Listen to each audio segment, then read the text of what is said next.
Okay, so our story today is called Wemberly Worried by Kevin Hanks. And I don't know if you remember, but Kevin Hanks was the author and illustrator of our last story.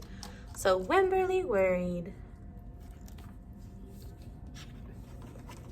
Here's the title page. It says again, Wemberly Worried. It has a picture of her and the author and the publisher. Wemberly worried about everything. She worried about big things, little things, and things in between. Mama, what if I shrink? In the bathtub.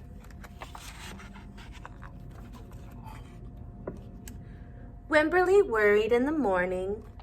She worried at night, and she worried throughout the day. You worry too much, said her mother. When you worry, I worry, said her father. Worry, worry, worry, said her grandmother. Too much worry.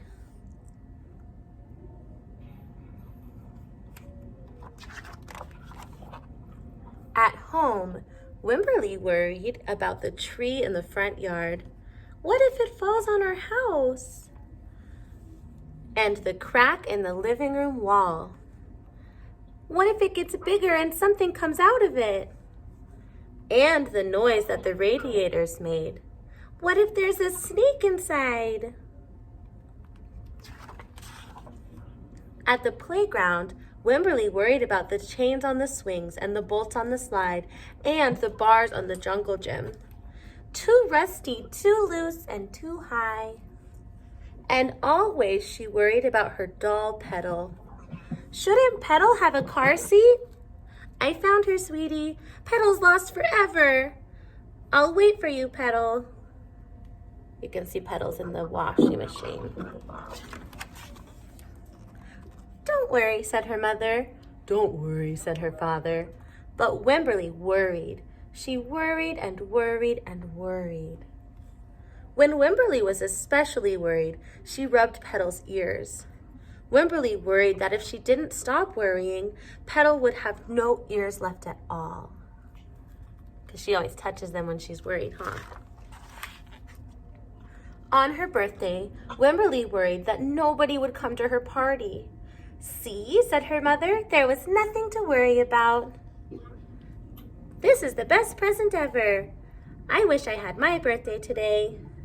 But when Wemberly worried that there wouldn't be enough cake.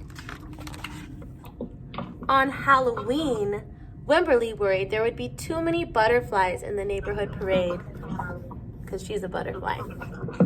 See, said her father, there was nothing to worry about.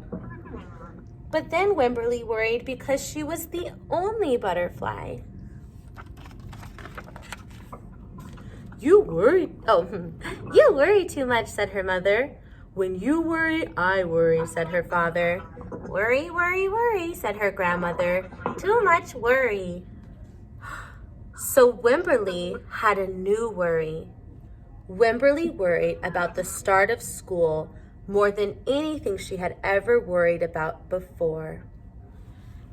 Now, I know school was different for you guys than it normally is, but if you were a little bit worried about starting school, I want you to touch your notes. Yeah, I was a little bit worried because I don't know everyone when I start school, and I don't know if I'm going to know anyone in my class or know any of this stuff. So I maybe felt a little bit scared or worried. Yeah.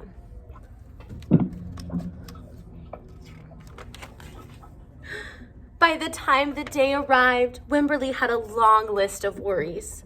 What if no one else has spots? What if no one else wears stripes? What if no one else brings a doll? What if the teacher is mean? What if the room smells bad? What if they make fun of my name? What if I can't use the bathroom? What if I hate the school snack? What if I feel like I have to cry? Don't worry, said her mother. Don't worry, said her father. But Wemberly worried. She worried and worried and worried. She worried all the way to school.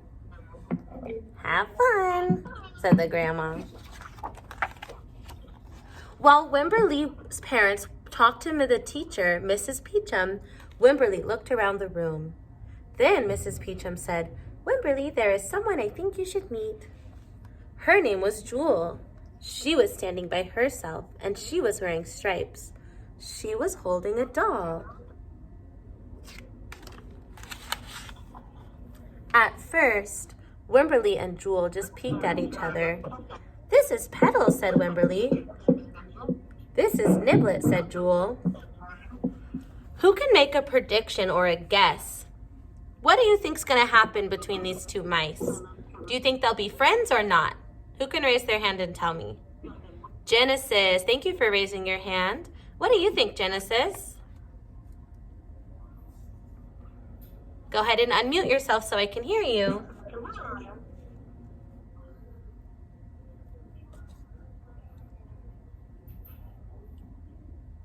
There you go. Press the microphone so you can talk. There you go. What do you think's going to happen with these two mice? What's your prediction? Yeah, they might be friends. You can tell because they both have little dolls and they're both kind of scared together. Thank you for sharing your ideas, Genesis. Petal waved and Niblet waved back. "Hi," said Petal. "Hi," said Niblet. "I rub her ears," said Wemberly.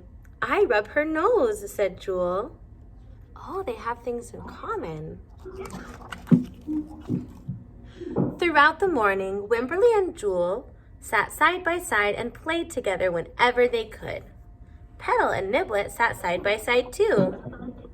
Wemberly worried, but no more than usual, and sometimes she worried even less. Before Wemberly knew it, it was time to go home.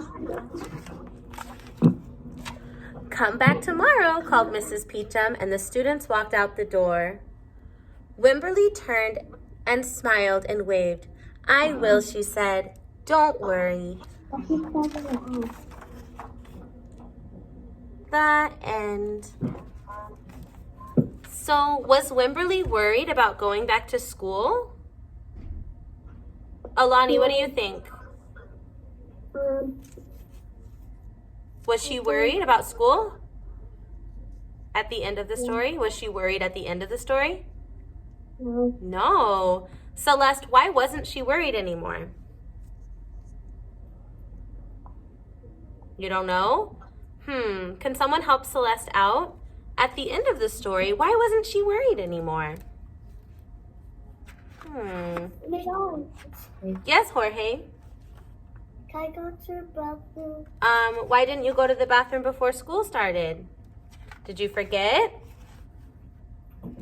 Yeah, okay, go ahead and go. Tomorrow you'll go before school starts. Vince Christian, why do you think that Wemberly wasn't worried anymore? Why was she excited to go back to school? Vince, what do you think?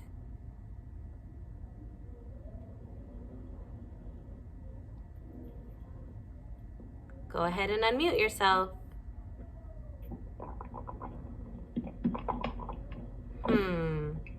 I'll help you guys out because it was kind of a long story. I think that Wemberly wasn't worried anymore because she made a friend and she realized that school wasn't as scary as she thought. Tomorrow, we're going to learn vocabulary words about the story, and then in a couple days, we're going to talk about the characters and the setting. So that's the end for Wemberly Worried today.